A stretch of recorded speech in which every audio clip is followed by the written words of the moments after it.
Hello, everyone. Welcome back. I know I've been gone for a little while. A lot changed with my job, so I didn't quite have the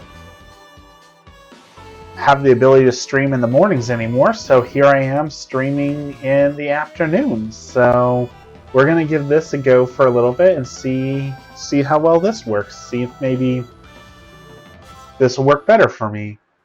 So we're going to play Cursed to Golf today. It is a golf game unlike any other golf game because it is also a roguelite where when you lose on a hole, you have to start all the way over. There's power-ups, all sorts of crazy things. You can see these courses are just full of hazards like these spikes destroy your ball, take a penalty, water, take a penalty.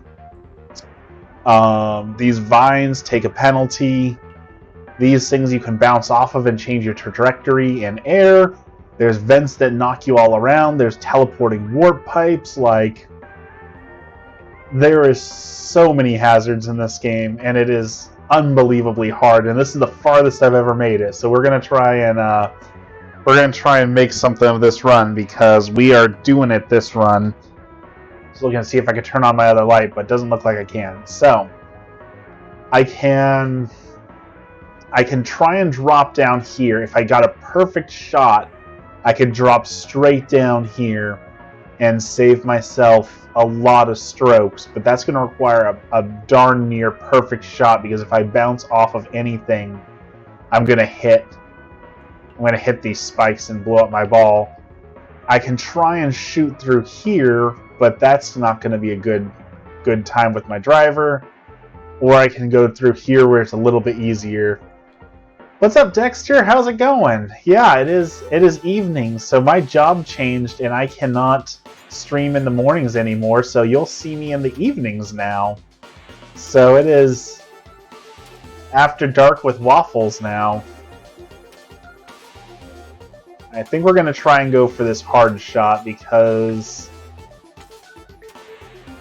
this shot doesn't look very good. So we're going to try the hard shot, but I have a plan. We are going to take a power-up, which also changes the game. I don't have any good power-ups, so never mind.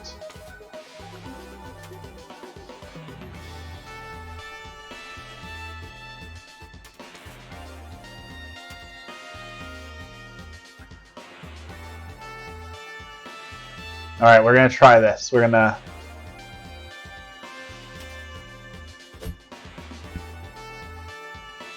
Ooh, a great shot. Alright, we avoided the spikes. We avoided a lot of bad stuff here. Did I get a new job?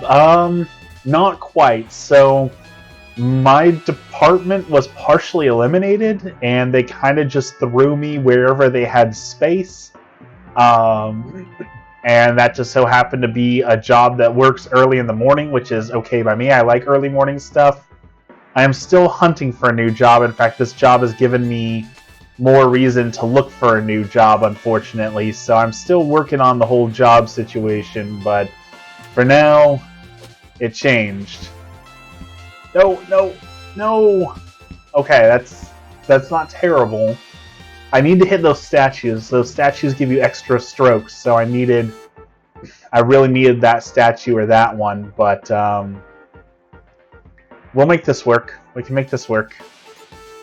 So I did an interview last couple days for a state job. So I'm looking at maybe moving to the state, and I have an interview next week for the liquor licensing board. So there's a lot of good jobs on the horizon potentially, but you know, whatever works out best for me. I don't know. I've just kind of been praying on it and leaving it up to God. You know, it's out of my hands. It's up to God at this point, you know?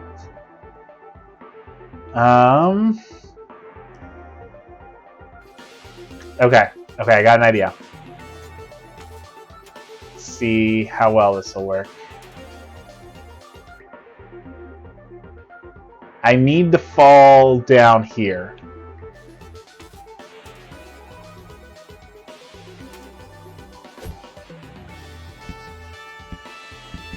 Ah, shoot. That's not what I wanted. Okay. We can still make something of this. But yeah, a lot of state jobs I've been looking at, which I really hope to get. I mean, working for the state is just what you want to do, right? Superb benefits, everything's super good with it. Like, I can't think of a downside of working for the state. You can vacuum, love. It shouldn't be a problem.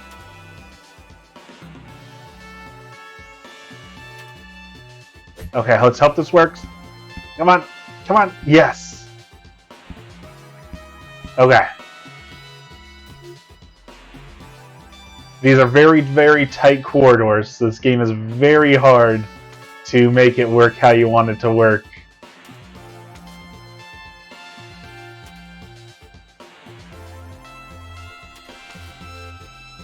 Alright, we need to get on top of that thing. But we need to stop on top of it. In fact, we're going to use a power-up. Really? I'm talking about how hard this game is, and you want to... Okay. Upside down controller. Oh, that's mean. That's really mean.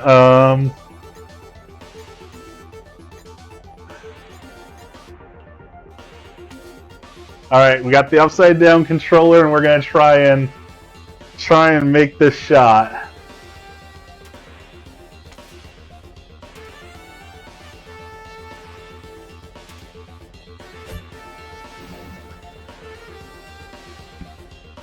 Whew! Okay. That's one challenge down. Alright, and now we're gonna grab our fireball. We're gonna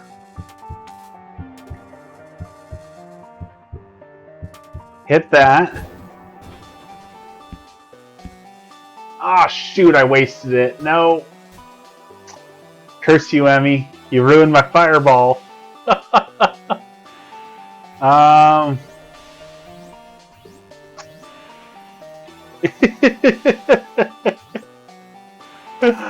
Alright, we're gonna have to figure out a new play here. We messed that shot up super bad, so we're gonna have to figure something else out here.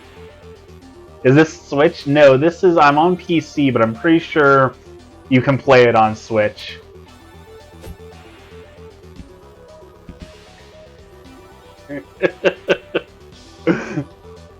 I'm just kidding, love. I'm just kidding. I really don't know what we're gonna do, though.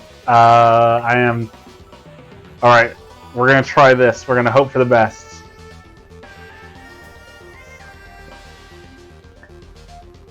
That didn't help very much.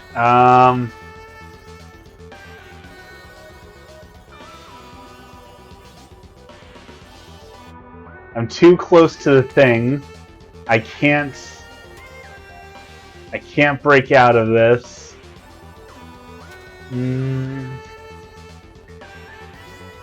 This might kill the run.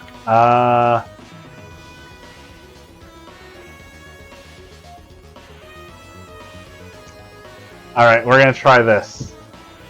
But it's upside down, which is gonna make this hard. We're gonna use the rocket and steer ourselves out of here. Upside down. Alright, here we go.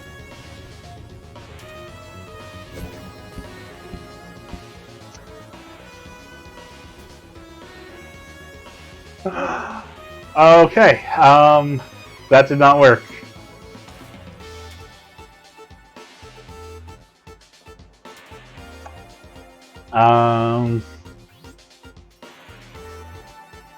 I don't know if this will work, but we're running low on ideas, so let's try. We're trying anything at this point.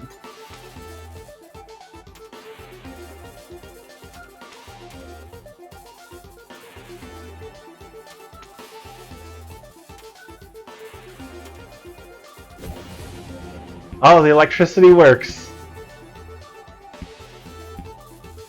Oh, we found it. We found through there. My old ghost hunting buddy thinks his girlfriend's house is haunted and keeps sending me stuff to review. Ooh! What kind of stuff has he sent so far?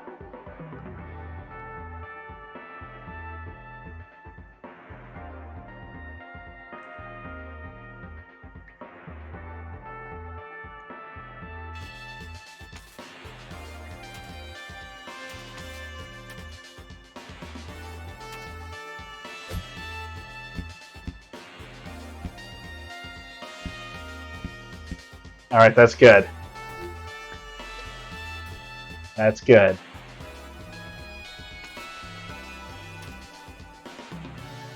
We've been talking about getting the podcast going again and doing more haunted, spooky stuff, so we're trying to get in that Halloween mood again here soon. We're gonna do a ghost photo shoot here soon also. He sent you something that sounds legitimate, but I don't know, I'm always very skeptical. A couple possible EVPs, but one was clear, so I can't say. EVPs are really hard because we know that our bodies are pre-programmed to try and, pick up sounds, right? So we know we're going to try and decipher that, but at the same time,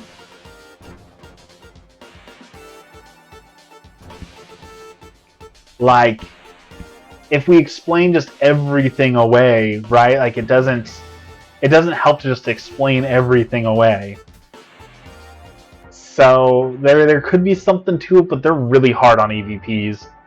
It literally woke his girlfriend up and she screamed. Could have been something in the room, but it kind of sounds like a voice.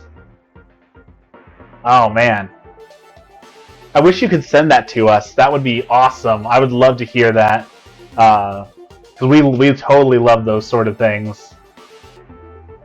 That is our stuff. Let's see. What are we gonna do?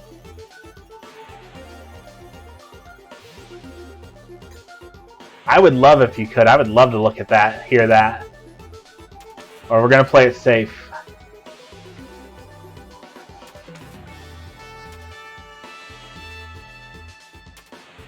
Oh, please make it. Please. Yes. Okay. This is an incredibly tough game. We are just barely holding on here.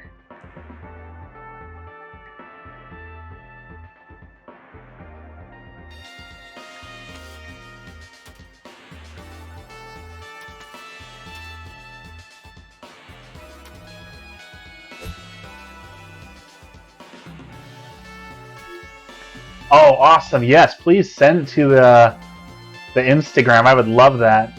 Not to change the subject, but Disney Dreamlight pre-orders are available next week. Excellent. Does it say? So I know with the pre-orders on the Disney Dreamlight, they were also doing you got early access to play the game too. Is that a part of it? Do you know?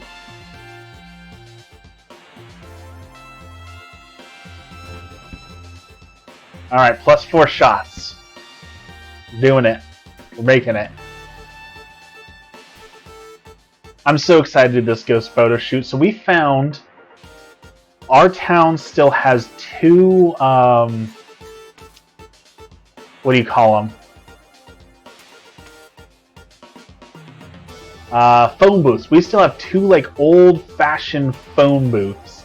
And before they get taken out, we want to do a photo shoot with them. What do we do with a photo shoot of what do you do with those phone booths? And then every year we like to go do put on a sheet and be a ghost. It's really popular on TikTok. And so we're gonna do that with the phone booths. We're gonna haunt those old phone booths, and I think that's gonna be such a fun time. So I cannot wait to do that.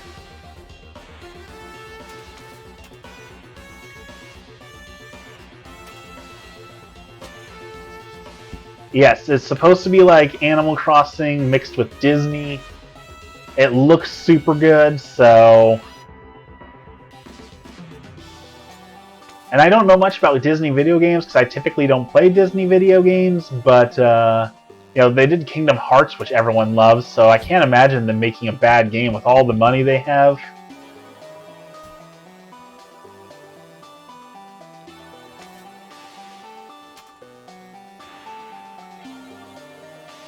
In we go for the win. You have a neon sign museum in your city? I would love to go to a neon sign. Are they all like lit? Like, is it dark and lit so you can like really appreciate the neon signs? I did not know they made such a thing. Like, I love neon signs.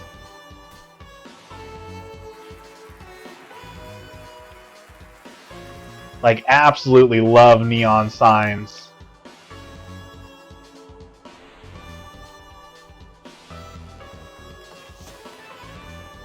Yes, oh, it's so cool. Where is that at? Like, if you don't mind, like, what city is that museum in? Because I need to go visit that at some point.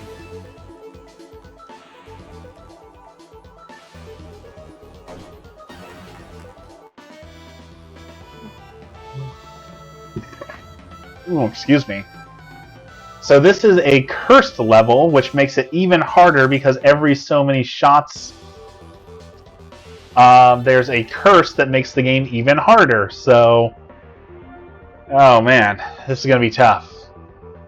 It's in Cincinnati. Emmy, we need to go to Cincinnati because I need to see that museum so bad.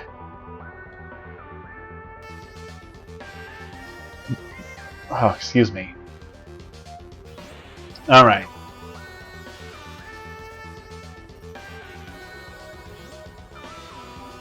So here's what we're going to do. We're going to activate the lead weight. We're going to use the wedge. And we want our ball to have no bounce and fall into that TNT because the TNT will explode. And that will be very good for me. Alright. Perfect. No bounce. Boom. Okay. We got some extra points. One second. I just ate, which was a bad idea. I need a Gas X.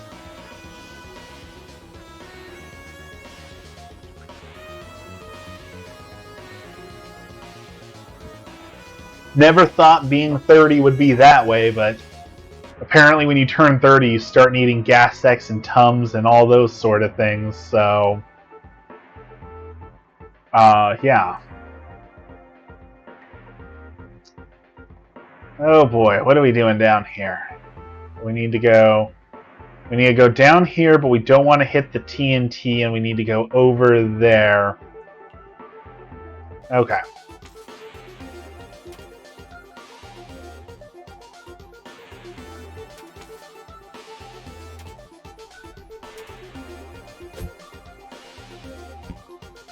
No, no, no, don't hit the TNT. Okay. We're doing it. I'm also looking at DJI just put out their new drone, the DJI Avata, and that thing is an absolutely beautiful drone. And I already own 2 drones. I don't really need another drone, but I gotta say I really want another drone. Oh, that was... I did not mean for that to happen, but man, look at that skill. I'm gonna pretend like I'm that good that I got that extra stuff there. Alright, so now my ball is extra large, and that's going to make things even harder.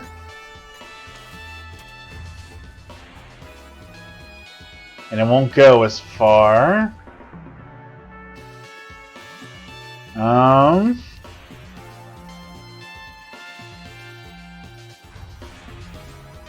See if we can do this. If we put a portal...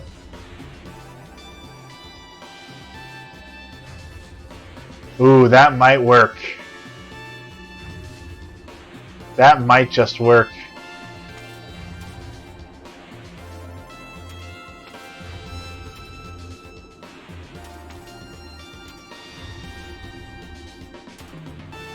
Alright, we're going to hit into the teleporter, and hopefully this takes us somewhere good. I have no idea if that was good or not. Where are we?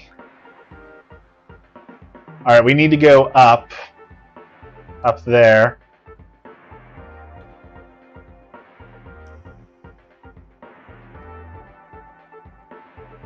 Okay, I think I see...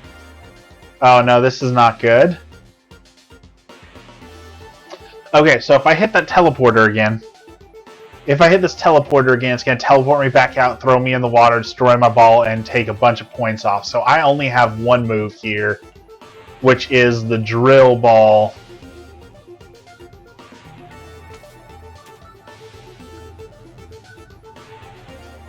And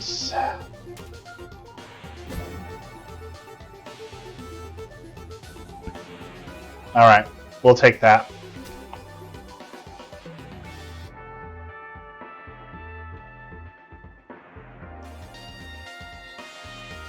You guys must be good luck. This is the farthest I've ever made it in this game, and I did not expect to make it this far, even with an upside-down controller, so...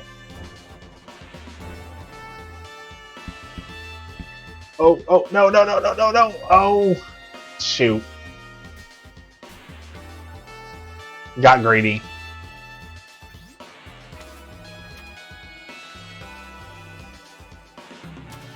Alright, let's go back to playing it safe.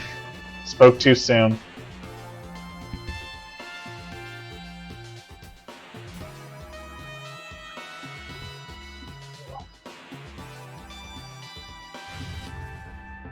Alright, we need to continue to climb up slowly and safely, and we need to get into that warp pipe over there. This flag in front of us is a fake flag. If you get hit by the fake flag, it eats your ball, and that's a penalty also. So like I said, there's so many things in here that just want to give you penalties. It's insane.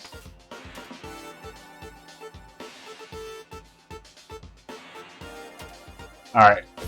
Nice and safe over here. Alright, let's get that statue. Get those extra strokes.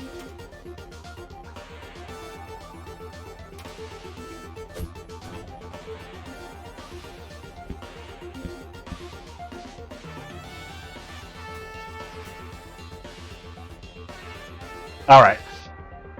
This game is stressful. Very stressful. If I had another portal, I could probably cheese it here, but I think I used up the last of my portals. I did. So we're going to go no bounce.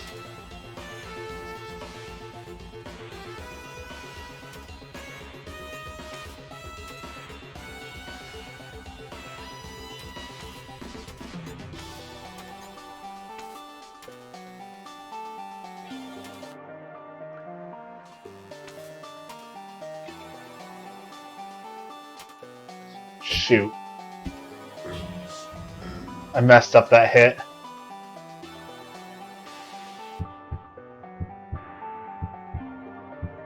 And I can't zoom. Man.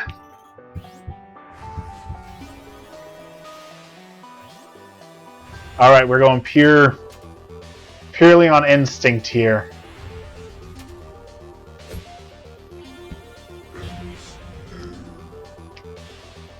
Apparently I don't have good instincts.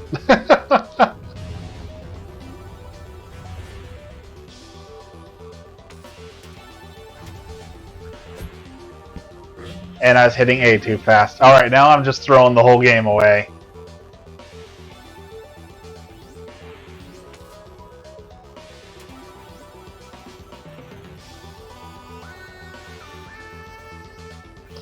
Alright, we're going to have to go a different route here.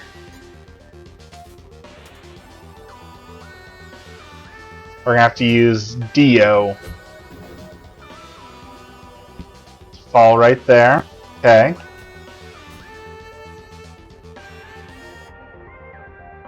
Now we need to hit that bumper.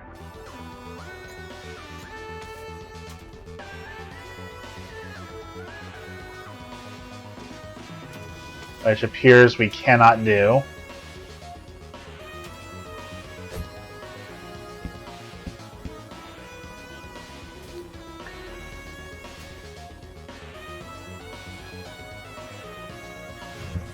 That is a terrible time for this curse. I can't hit it right. Yeah, that is really unfortunate timing on that. This might be one of the hardest roguelite games I've ever played. No joke. Like, it is incredibly tough.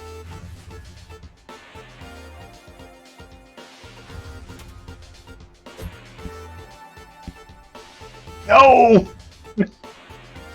No! Oh, that was terrible. Please tell me I have a mulligan. Please, no. No, I can't go back in time. That might be the run breaker right there. That might have just ended my whole career.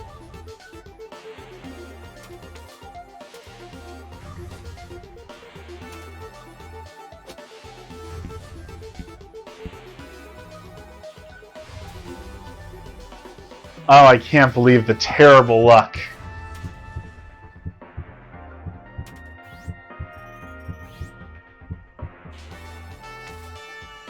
You see that counter at the bottom, so you're only allowed so many shots, and if you hit 0, you instantly lose. That's like your hit points.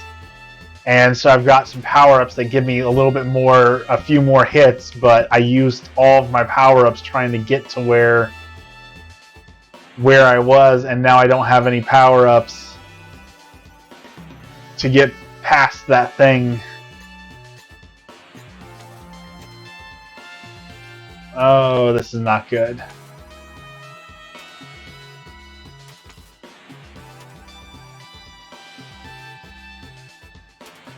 We're going to try and salvage this, but things are looking grim.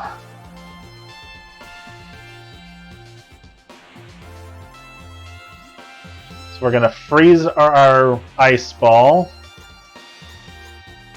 and hope that impacts the plants over here. No! Shoot! I can't believe I overshot that.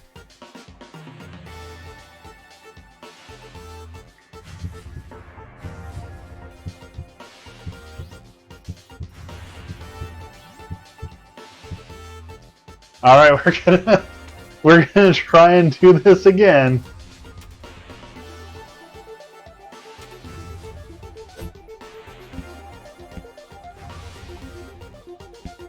Oh, I messed up. The music is top tier in this, 100%. Like, I legitimately would like listen to this while we're cooking. This is such a good soundtrack.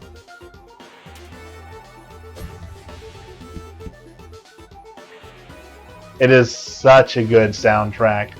And this is even like the best one. Like, there are some really, like, the main theme is really good. A couple of boss battles have some super good sound.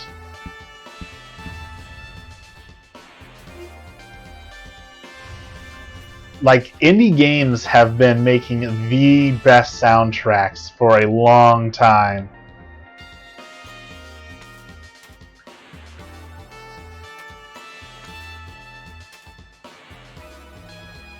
Let's see, how are we going to do this? Guess we're going to play it safe.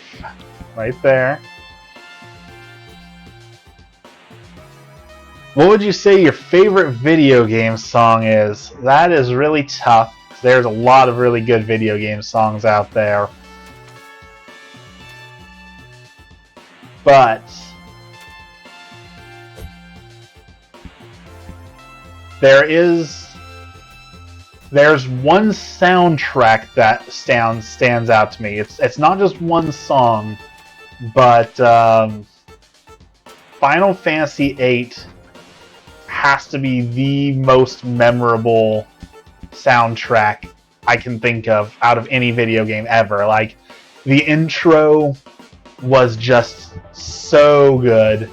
Then you've got the Triple Triad music, which I still listen to this day. The Balamb Garden theme, which is just super, super peaceful. The boss music in that game. I think the Final Fantasy VIII soundtrack, like, if I had to pick one soundtrack, I would say the Final Fantasy VIII soundtrack is the best video game soundtrack ever made.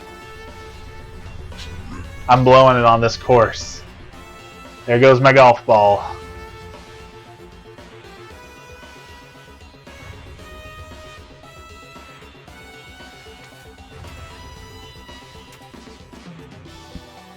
What?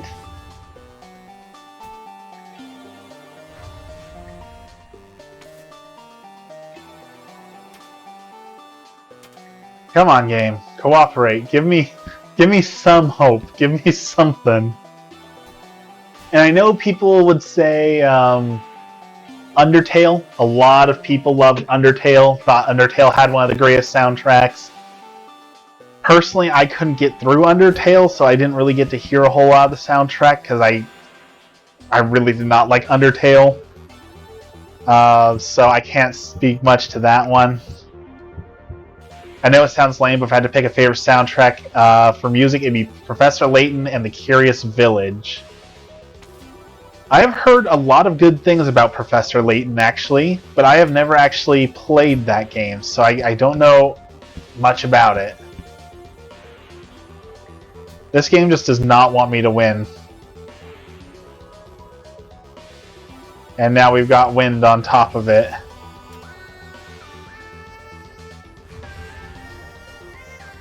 Tony Hawk Pro Skater 2.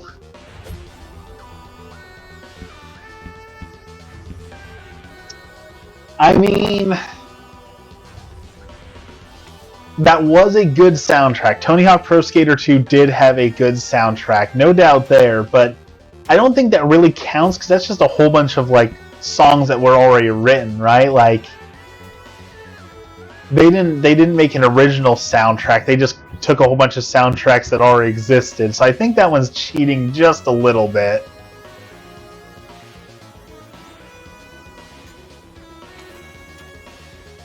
Alright, I think we're just gonna have to give up. I think we've lost this one.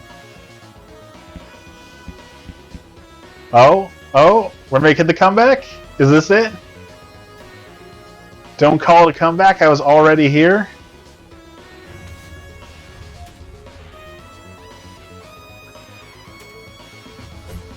It did define a generation, that is without a doubt. This game is frustrating. It is frustration incarnate.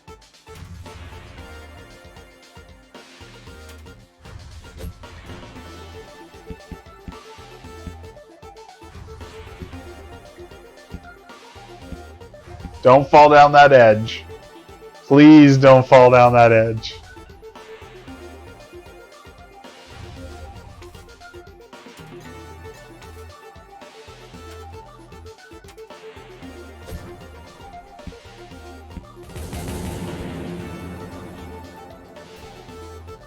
I've been looking for video game music to listen to. I've been into some instrumental genres lately, but voodoo game music intrigues me. Video game voodoo music would also be a different genre.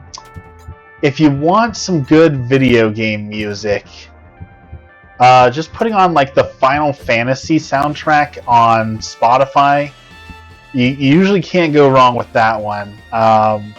There's a lot of good music in Final Fantasy, like Final Fantasy 11, Final Fantasy 12, 8, all really good. So I would start there. Stardew Valley. I listen to the Stardew Valley soundtrack non-stop. Stardew Valley soundtrack is, if you're looking for like that perfect, peaceful, wonderful kind of music, the Stardew Valley soundtrack is exactly that.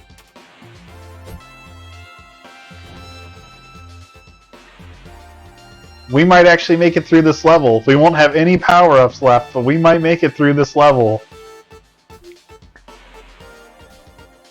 Because that's the end right there.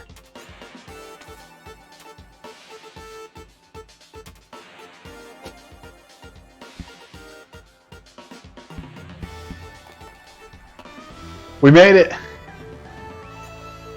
Woo!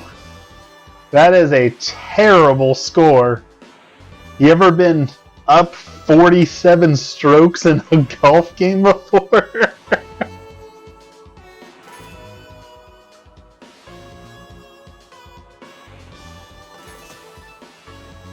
Well, we got some good cards, and now we have to do a boss fight. We can purchase some power-ups. Hopefully they have something good.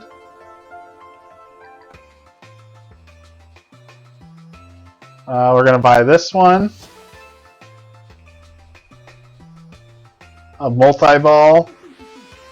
And a silver pack. Alright, we got some good power-ups. Now we're going to put some power-ups away for next time. This is one of the cool features I like. You put your power-ups so that if you lose, you can come back and grab these on your next game and you're slightly ahead of the curve for the next time. So we're going to stash a few of those power cards because I have a feeling this boss is going to wreck me after that last hole.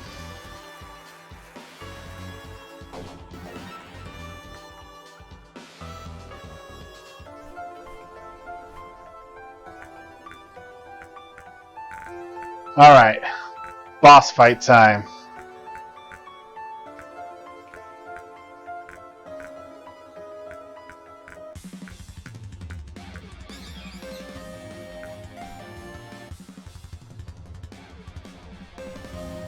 Alright, what are we doing here? So we got a golden statue up there. We got some vines we can burn through over there. Another golden statue.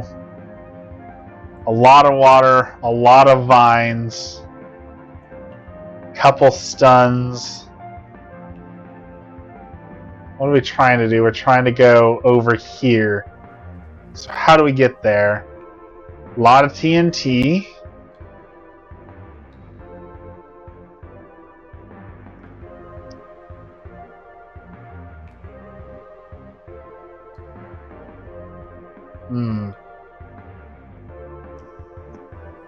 So it looks like the only way into this area is through a pipe, which I'm guessing is that one, so we need to get over here.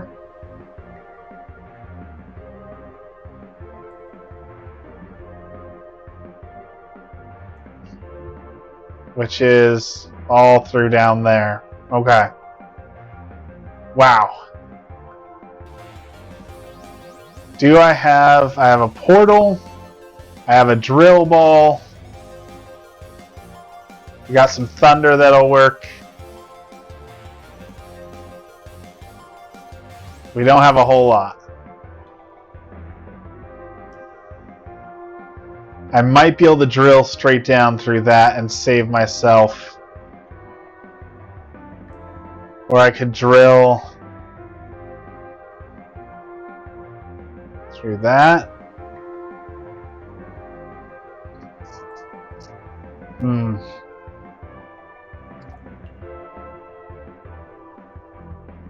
Tough decision.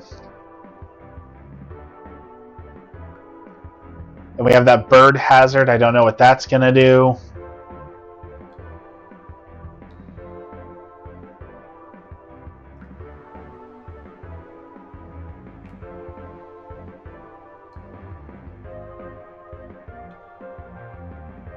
Ooh. I see a potentially really good play here. If I can get a drill ball over here and going through that, I might be able to drill through that and get to the end of the course just like that. Alright, I guess we're gonna go for that.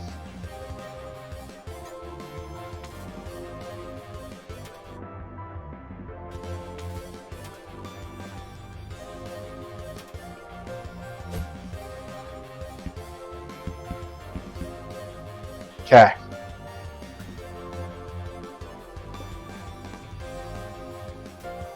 If we can do this, we are going to decimate this boss.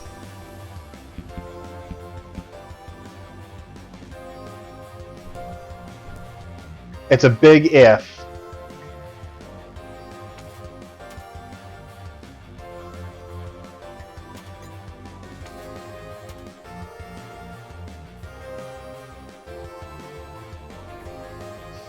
I don't trust it. I don't think that's going to let me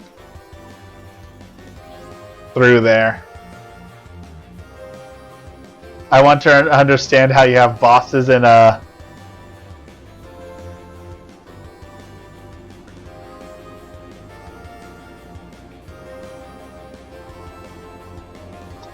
golf game.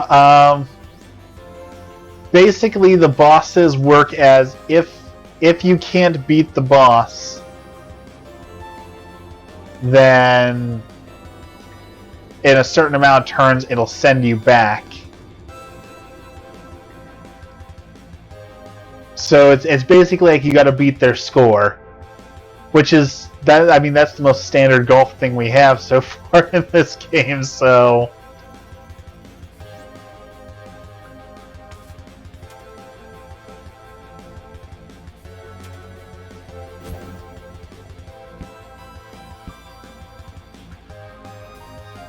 Alright, we got an ice ball. Let us stay here for a second. Oh, what? Her birds will cheat for her? That's unfair.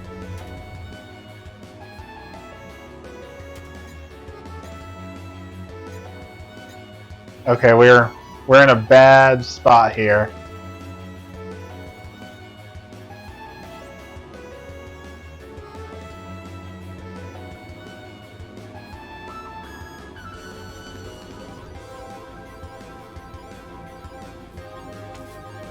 Shoot, I messed up.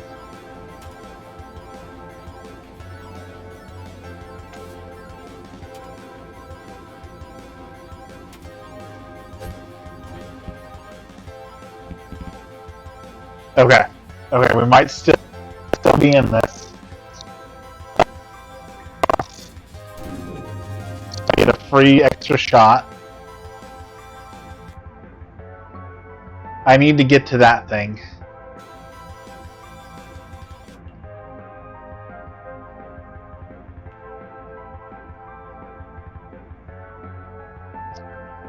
I don't think this is going to work.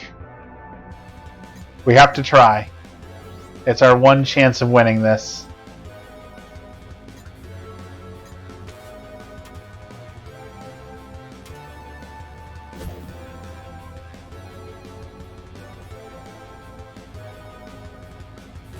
Oh, it's so close. It's so very close.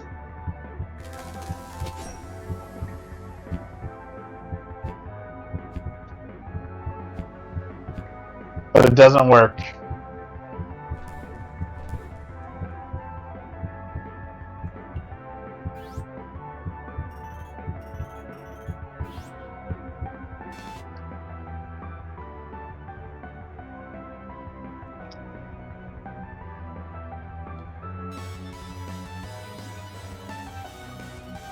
We're in a really bad spot here.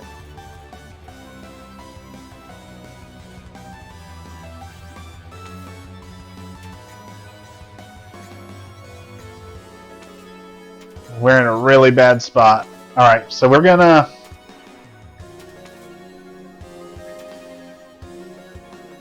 fall down this hole.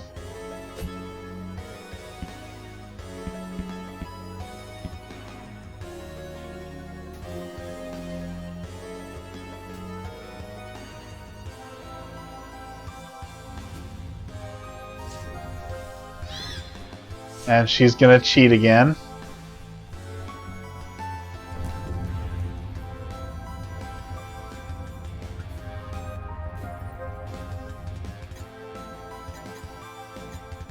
Okay, so we need that statue, so we're gonna do a desperate move.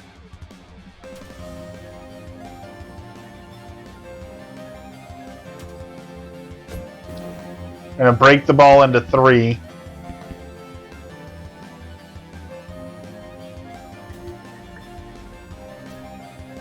To stun her.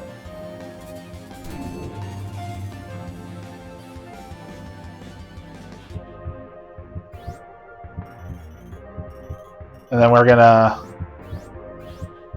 get 3 more shots.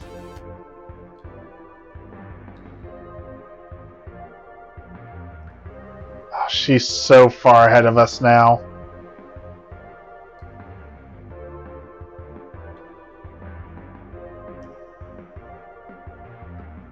She's all the way down there. Alright, we're gonna need her power up.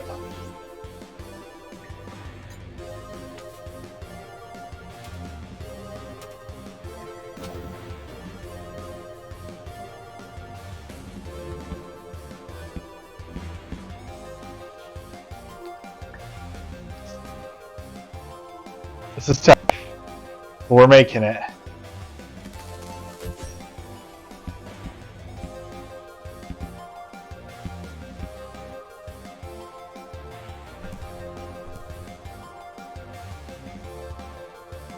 Then we're going to take our lightning power up. Oh, thank you. I figured I was interviewing again, so I better get my hair cut and look presentable. What? Lightning ball didn't go off. Lightning took stuff out last time. Excuse me.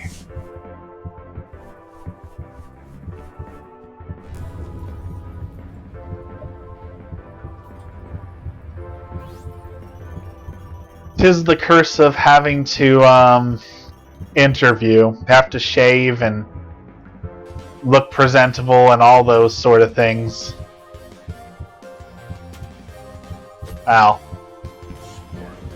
That's just out. I have lost.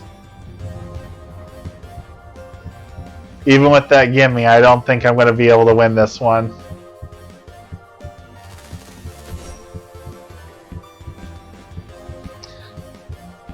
I really hope one of these jobs do pan out, though. Like I said, they eliminated my department, and they were kind enough to give me another job. So they were like, "Hey, we found something for you to do," which is nice that it wasn't just like, "Hey, guess what? You're laid off." But also, it's not what I wanted to do, right? So I was sort of happy with the job that I was doing, and the new job they gave me, I'm not happy doing at all. So I'm trying to find something, a little bit more fulfilling, a little bit more using my skills, something that'll, make me happy in my day-to-day life. But as Enemy reminds me, we don't go to work to be happy, so it doesn't much matter if my job is something I enjoy or not, because there's lots of other things I get to do in my life that I do enjoy. So how is the new job different? So the new job, I no longer lead a team. I no longer have employees. I no longer have, a team that I care for. And instead, I'm just copying and pasting data from one spreadsheet to another. Shoot. That was a bad shot. Don't let the workplace be toxic, though. I mean, it is in its own way, for certain already. But basically, information gets put on one spreadsheet, and my job is to go to that spreadsheet and take the information from that spreadsheet and put it in a different spreadsheet. So that's it. All hours of the day, all day long, grab numbers from one spreadsheet and move them to a different spreadsheet.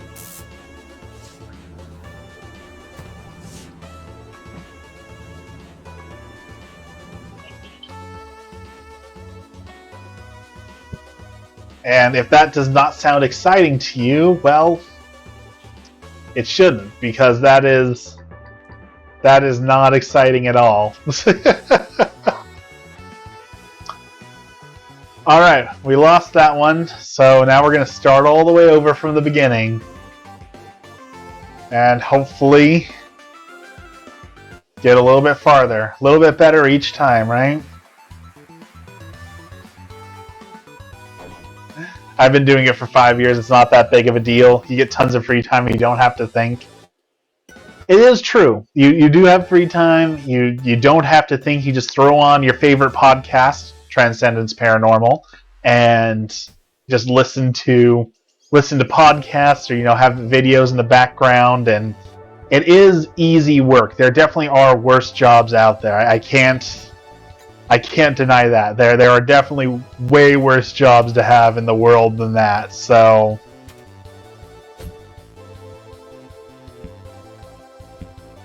you are absolutely correct about that. And I do get to work from home. That is a big plus. And I didn't take a pay cut. That is also a big plus. Don't really see the downside. You know, that's what everyone has been saying, is they don't see the downside, and what am I complaining for? I don't know if I'm just being a dramatic baby or what, but I liked having my team, right? I liked having the job that I had, and the change is a little scary, you know?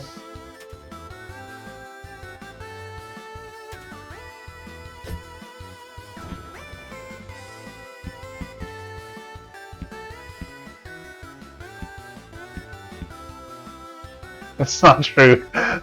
I did have issues with my team, but I liked having a team. I guess there's a difference. I didn't want my team in particular, but I want a team. Oh, avoid the sand, avoid the sand. I guess what it boils down to is, like, I've worked so hard to be a manager. Like, I applied for a leadership position 46 times, and I was denied 45 times. So I worked my butt off for 4 years. I got declined and declined and declined and declined, and I finally did it. I finally made it. I finally got my team. I finally got the leadership job that I wanted, and to have it just ripped away like that, you know, it hurts, you know? Like, you work so hard for this goal, and then it just gets taken away from you. That's what I guess mostly upsets me about it, you know? Alright, up or down, guys? Should I go through the top teleporter or bottom teleporter? Which one do you think? Excuse me.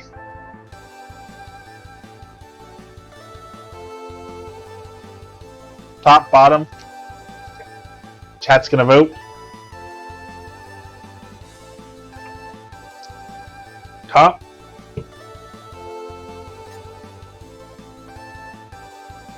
I forgot I can't cuss in your stream. Well, you are the moderator, so...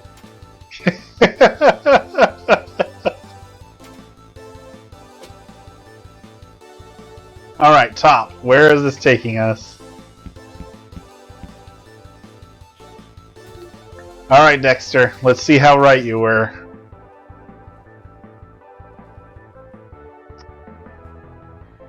You put us in a bad position, Dexter. You were wrong. Bottom was the right way to go.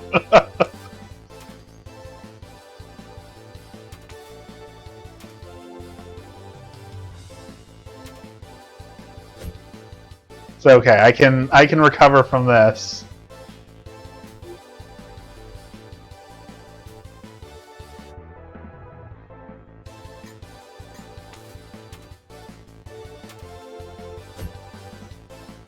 Oh, shoot. Adversity adds character. I certainly am facing adversity.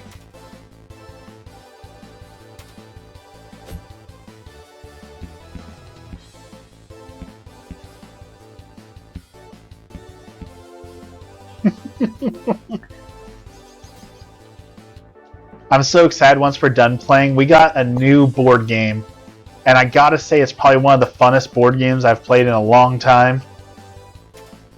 It's called Potion Explosion, and it works kind of like Bejeweled, where you have an actual like physical board with colored gems in it, and you got to collect the different colors by making them fall and explode on each other. And it is by far one of the funnest board games I've played. I'm so excited to get to go play it with Emmy once I'm done streaming here, because I'm enjoying it so much. Alright, here we go. Winning putt, winning putt. Ooh, overshot it just a little bit, but that's okay.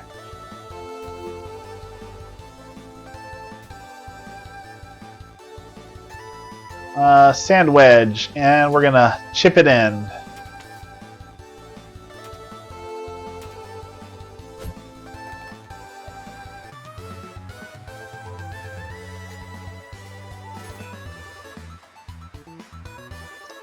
Terrible score to start with, but you know, we'll take it. A win is a win.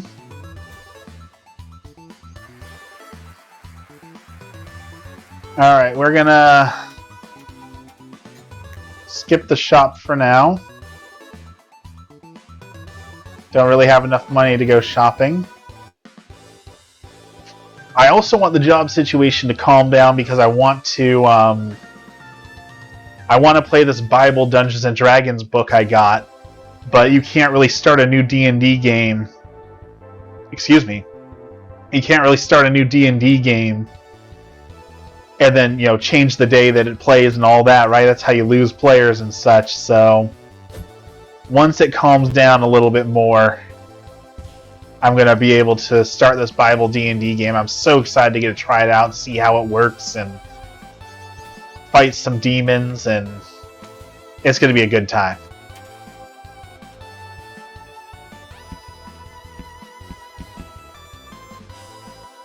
So hopefully the schedule figures out either I stay in this job and I decide I'm going to stay there for a while, or, you know, one of the state jobs pan out or something, because I want to play Bible meets Dungeons and Dragons, because I cannot think of anything that would be more fun than Bible and D&D mixed together. Like, it's one of those things where I love the Bible, I love Dungeons and Dragons. How could mixing them together not be just completely awesome?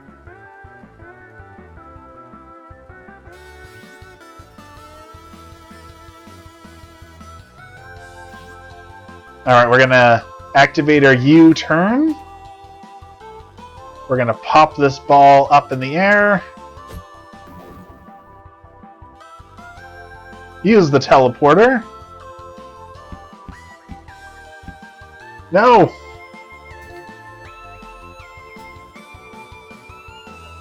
Well, I think I can actually do this. Okay. It doesn't look like it's registering that I'm stuck in the teleporter, so...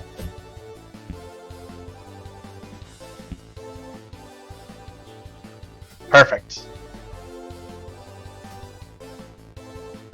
And if the Bible D&D goes well, I want to see what we can do to maybe do like a youth group, or, you know, young adults, or even just adult night for church. That's a way to learn a little bit of the Bible, get a little bit of fellowship. Like, there's so much that we can do with Bible D&D that I think will be fun.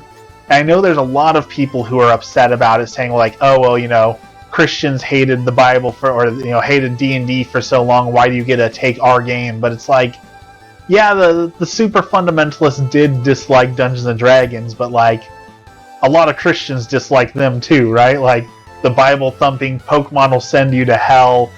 If you burn scented candles, then you're a witch. Like, those extremists, we don't like either. So don't associate us with those, right? We want to play some Dungeons and Dragons, drink some wine, and have a good time too. So let's go to the pack. Let's get a pack of cards. Not to sound judgmental, but Christians hated everything at first. There is a few groups of very, very, very extremist Christians that I definitely don't agree with. That, well, I mean, I'm pretty sure. I mean, isn't I'm losing the thought. The Amish, like, isn't that just another form of it? Just like an extremist. We hate technology. We hate the outsiders. We hate all these things. Like, as many people correctly point out, for a group that's supposed to be about love, they certainly have a lot of hate.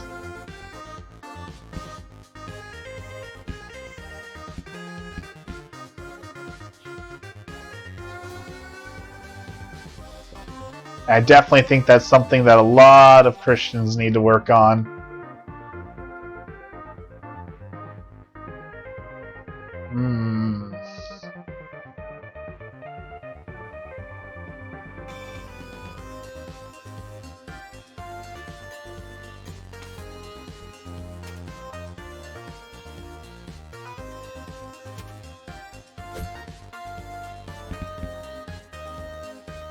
Okay, that's good.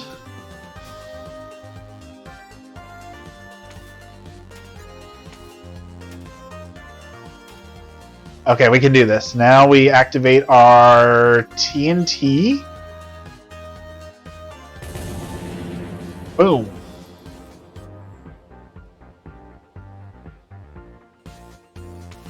Now we take our wedge.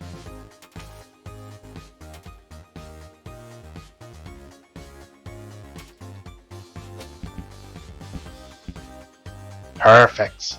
It's my main thing. Love isn't inclusive, and love is my main takeaway from my time as a Christian.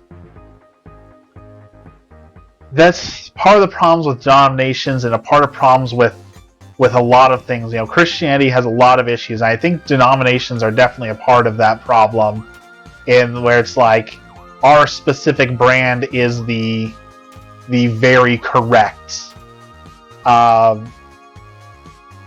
I know that's ironic coming from, a Catholic who says that our specific brand is correct, but no, that's terrible.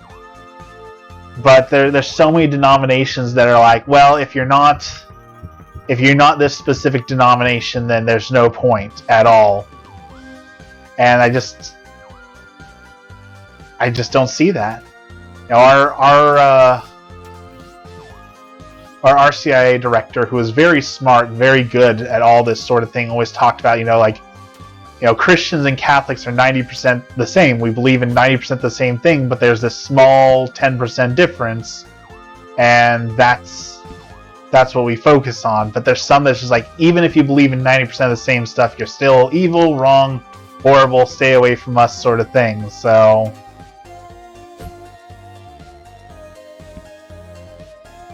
kind of on that topic, kind of not on that topic, but kind of on that topic, Emmy and I have also been talking about starting another podcast focused on Catholicism and kind of what we learned in Catholicism, and getting to go to like different monasteries and interview monks and different fathers from different churches and things like that. And we think that's going to be a good time. So stay potentially tuned for that. We are going to maybe start another podcast. Not that we have enough time to do our current podcast. Like, we're already so short on time all the time for things. I don't know how we're going to squeeze another podcast into it, but I'd really like to. I think there's certain things that our current podcast can't cover, since it's the supernatural and things like that. Shoot. I think that would scare away many parts of the church who may not want to talk to us if they see that's what we're doing, Okay, it's gonna be close. It's gonna be close. No. Okay, well, I guess we're gonna sit in the sand.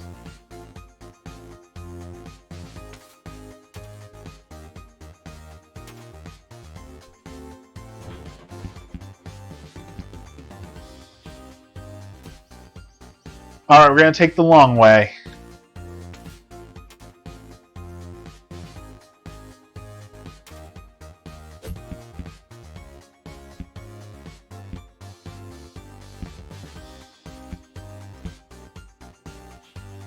Slowly but surely, we're going to do this. We're almost there. So we just got to make it across the water.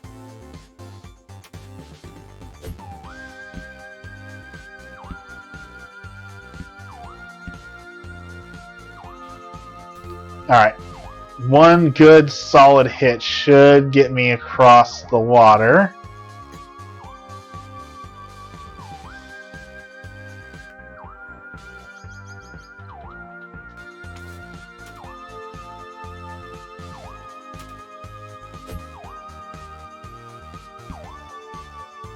Ooh, that was a good shot. Here's a serious question. Did the publicized controversy of the Catholic Church have any influence on you two choosing your faith? No. And here's ultimately why. I know for Emmy, and Emmy's going to have a different answer to this, so I know Emmy can answer this separately, because she did have a lot of concerns about Catholicism, because there's a lot of stereotypes out there that are potentially true for a reason. There's a lot of things that aren't true, but Ultimately, again, I'm going to refer to what Brad, our RCIA director, said that really, really hit home for me. And he explained it as even if the church completely crumbled, even if the Catholic Church, failed because of all the controversy and everyone quit being a Catholic member and he was the last Catholic member on earth, he would still believe in the faith because it's not just the church itself, there's so much to it. So yes, the church has failed. The church has failed in a lot of ways. There's been, there's controversy going on to this day, and there's a lot of things that they can do better. And yes, there's a lot of problems that need to be resolved, but that doesn't make what they teach any less true, right? Like, it's really hard to explain because there's not a lot of examples of it, but even if you're at high school and your teacher's teaching you math is a universal truth, right? No matter what, 1 + 1 = 2. That is just a mathematical truth. There's no changing that. So even if your math teacher was a bad person, even if your math teacher did bad things, that doesn't mean the universal thing that they taught you, the universal truth they taught you, isn't true. So we can separate the two, right? We can say, hey, that was a bad math teacher, and that math teacher, needs to go to jail or whatever it is, for their crimes. But at the same time, we can also acknowledge, but they taught us math, and math is universally true. So I know it's kind of a bad example. That's kind of how it goes down, is that even if there has been some failings, I fully admit there have been some failings, there's a lot of controversy that exists for a lot of different reasons, it doesn't make the message of the church any less true for us. Now, that doesn't mean I don't want it resolved, right? I'd definitely like to see some of those controversies come to an end. I'd definitely like to see a time where when you turn on the news, it's not talking about what's been going on in Canada and things like that. I'd definitely like to see that happen, but even as if it continues to happen, it doesn't make the church any less valid or true to me. It doesn't make the teachings any less important to me.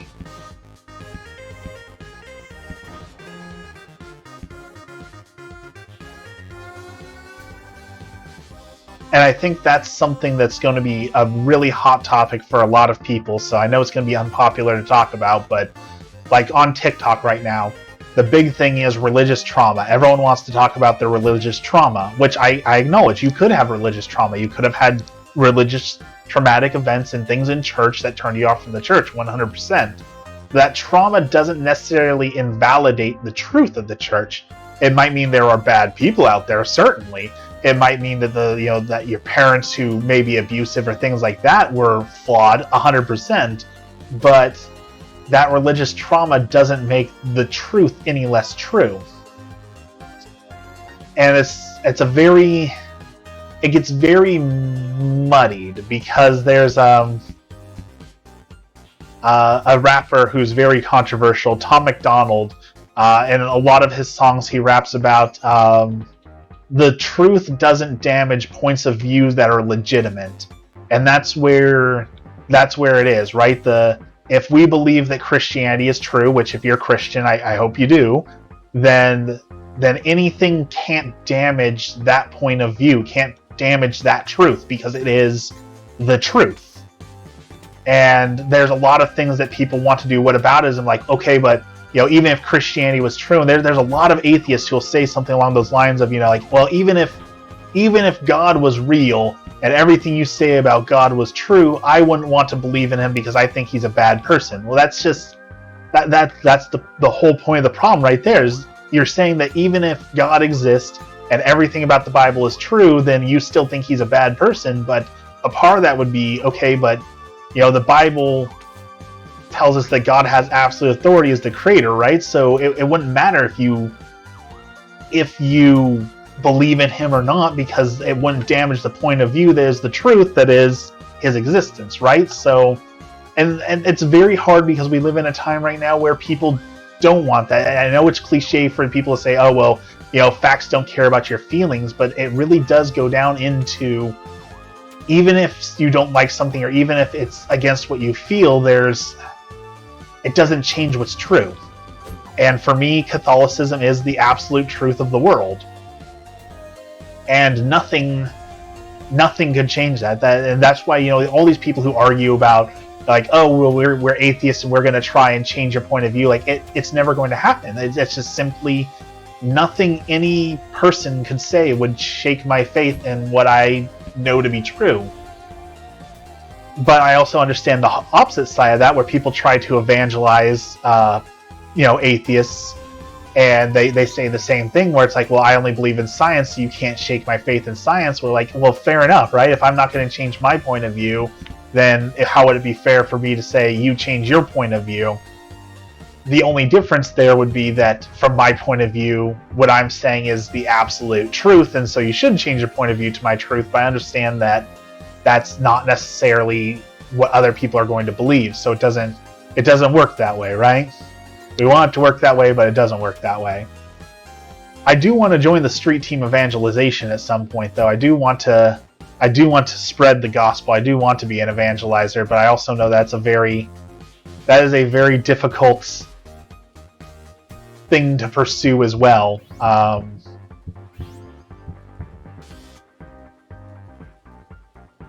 Fighting the faith versus fighting the science dichotomy is a big deal. Us two are evidence of that.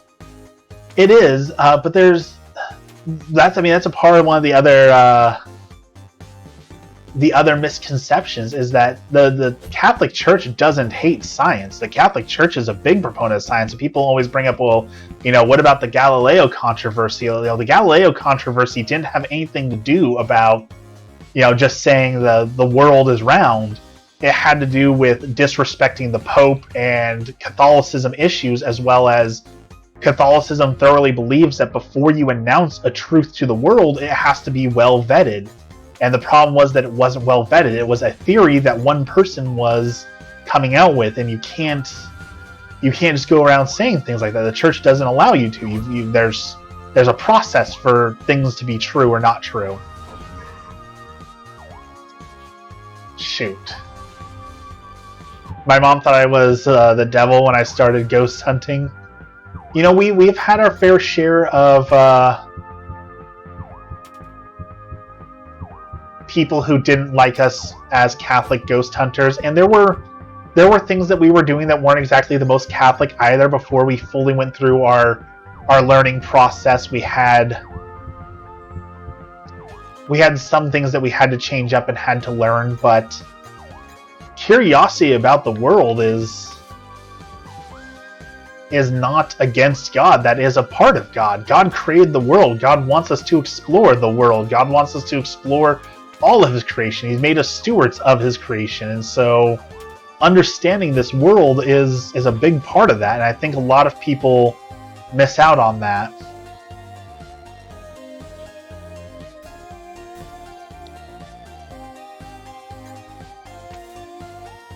But there are certain things we won't be able to do anymore. Like, my favorite thing was using dowsing rods, and I won't be able to use dowsing rods or tarot cards anymore. And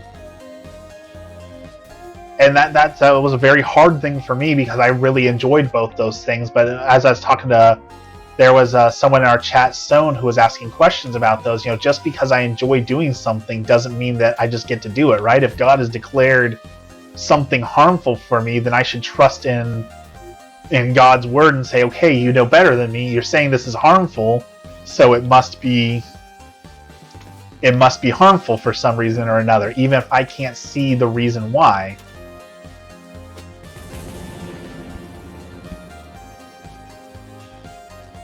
But you know, ghosts are biblical. There's apparitions in the Bible, and when the disciples first saw Jesus, they thought he was literally a ghost. So ghosts are as biblical as you get. You've got saints in heaven. You know, you've got a whole bunch of things, and then you get into like gifts and knowledge. There's a lot that goes into it. So just to say flat out, nope, everything ghost hunting is satanic, is, I think, a really missed opportunity for a lot of people.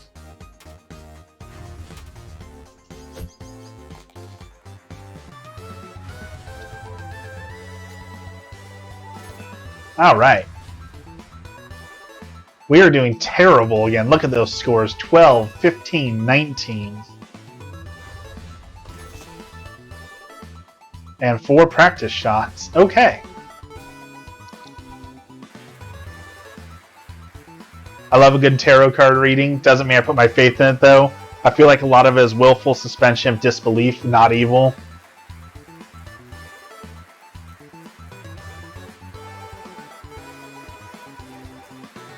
I would say that for the most part, tarot isn't asking spirits for guidance or anything like that. It does seem like most tarot card readers are just cold card readers, and there's a fair bit of luck with it too, right? If you say things generally enough, it's going to be true, right? At a certain point, if you're general enough about like, oh, this bad thing may happen sometime in the future, like, you're probably going to be on the money because something bad is going to happen in someone's life inevitably, right? Same thing with if you say something good's going to happen. Well, you know, that's just life. Good and bad things happen. So I wouldn't necessarily put a whole lot of faith in it either. But it was fun, and that was part of the fun, was just like reading it. I love the art on the cards. I love the styles of art. I love the theories behind it. I love getting to read and talk to people. But I have to be good. I have to follow my rules. I sit up here and preach all the time about if you believe in what you believe. I can't be out here, you know, breaking those beliefs and doing rules for thee and not rules for me, you know? Welcome in. I see someone just joined us. Welcome, welcome. I'm going to load up my card binder for next time.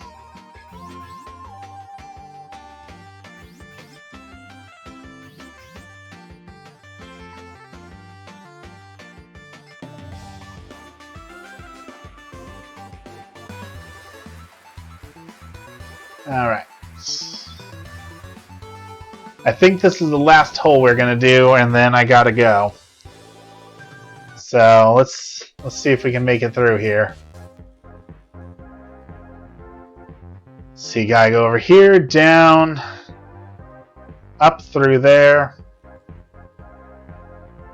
We gotta get all the way over there. Shoot, that's gonna be tough. Alright.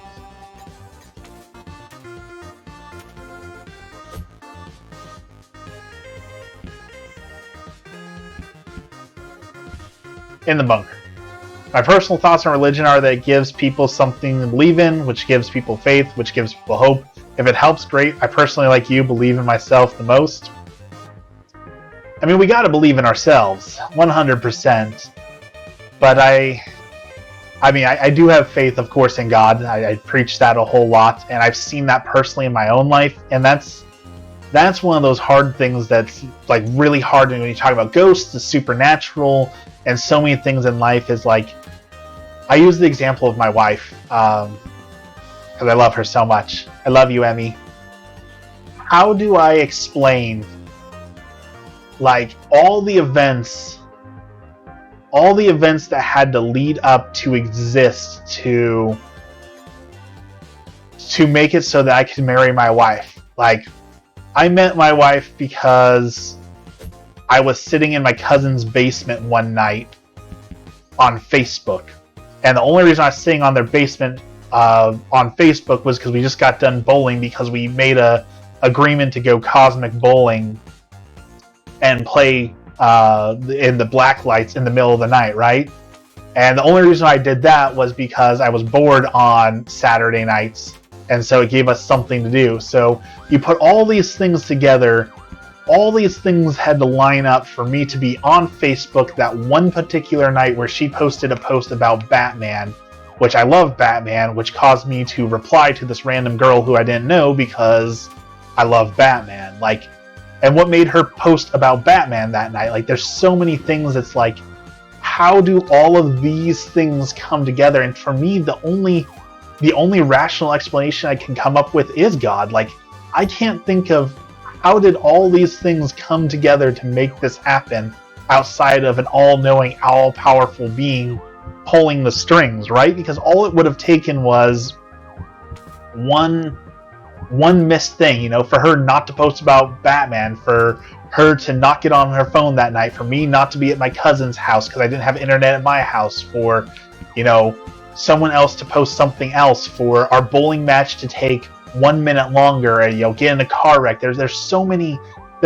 millions of things that could have happened that I can't comprehend it all coming together like it's supposed to without some all-powerful being putting it all together, because I can't see it any other way. And maybe I'm just small-minded or closed-minded. Maybe that's a problem with me, but I legitimately can't think of, like, and the same thing goes for the Bible. When people talk about, the Bible is written by men, like, okay, saying the Bible is just written by men. Like, there's so many things in the Bible that reference other parts of the Bible, and they're written so many hundreds of years apart. Like, if you gave me all the time in the world, I couldn't write a piece of work that had as much as the Bible references to each other and things that make sense, and there's no way I could do that.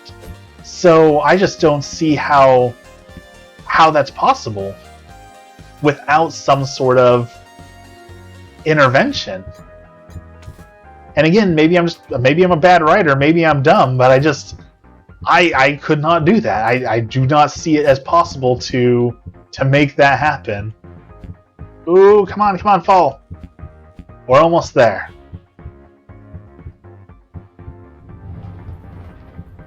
Got 5 shots left. Got to make them count.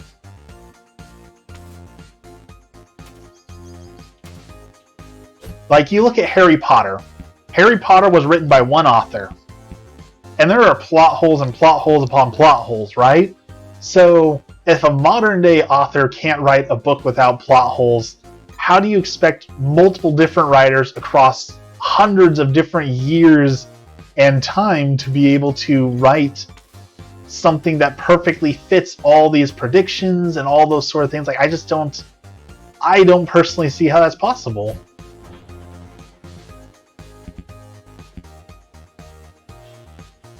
But again, saying that I can't do it, maybe that's just, through my own fault. Maybe I'm not as adept as I thought, but there's no way that I can make that work.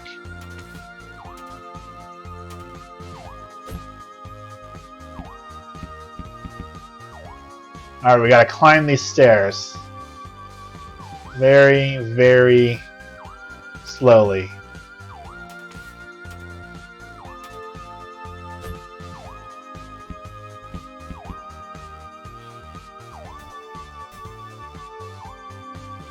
Doing it. We're doing it.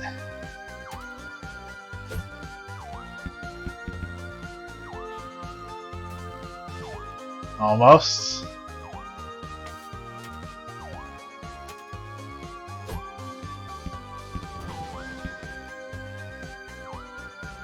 There we go. Cosmic Bowling is the best. Cosmic Bowling is the best. I thoroughly loved Cosmic Bowling. And because of it, I met my wife, so, Cosmic Bowling helps you meet your soulmates. Take note.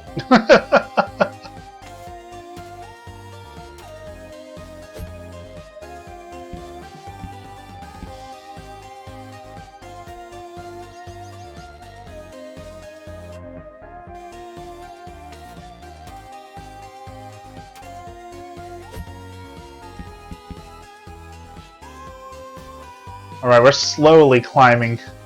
If I mess up once here, we're gonna lose, so I can't afford to mess up here.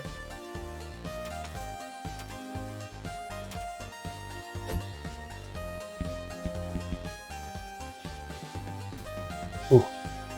Alright, 2 more. 2 more.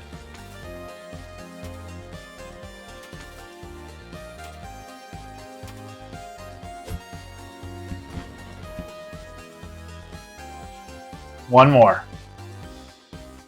All we have to do is hit it into that fan, and it should take us away. Perfect.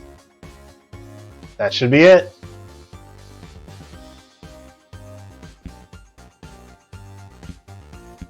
Ah, so close. So close.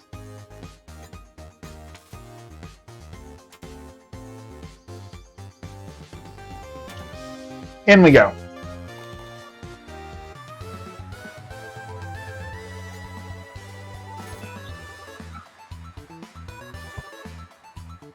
The game is cheating. It really is. Alright. Well, this is going to be about my new streaming time. So I'm not going to be streaming in the mornings anymore. I'm going to be streaming in the evening times until things change again for work. So who knows when and if that will be. I appreciate everyone coming to hang out, everyone watching and moving to the new times. Thank you so much, everyone, for sticking with me. I really appreciate that. I really appreciate seeing you guys and hanging out with you all. Thank you again so much, and we'll see you tomorrow.